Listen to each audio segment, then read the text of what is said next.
One of the really fun things about the calendar is all of the possibilities that you can do with the classifications, and that's in making your own locations and making your own filters. So we're going to touch on our free food filter. This one's kind of fun.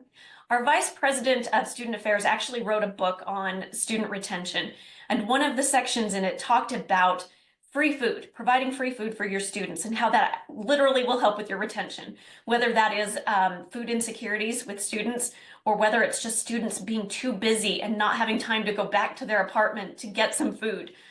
And so he was like telling everybody on campus, when you have your events, make sure that you feed the students. Let's feed the students. But there was no consistency in having a way for people to know where to find food. You know, some departments would put up an event saying, hey, we're going to have cookies, and another one would have, we're going to have pizza. But there was no consistency before we went to Localist, and we made a special tag. We made a whole category that you can see there called T-Bird Interests. And we put some of the standard university things like, you know, your Founders Week and homecoming and commencement in there. And so when events are tagged with those, they end up in there. But we made a free food filter. And so anytime anybody organizes an event, and if they have cookies or pizza or a whole meal, they can tag it with free food. And then people can just go in and filter and see, I want to see where I can get free food.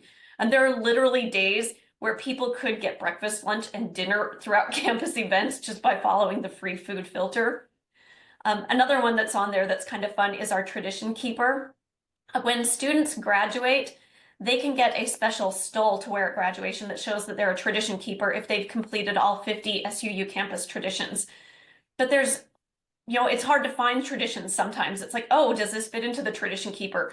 And some of them are not difficult. You know, it's like going to see a play, going to watch a football game, you know, going to an athletic event.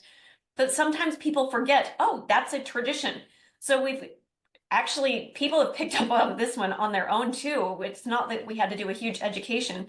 If they are putting out events that they know fall into the tradition keeper, they are marking tradition keeper when they submit their events.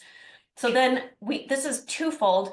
Students can go through the main calendar and search for tradition keeper events, but then we can also do a targeted feed into the tradition keeper website that talks about all the traditions.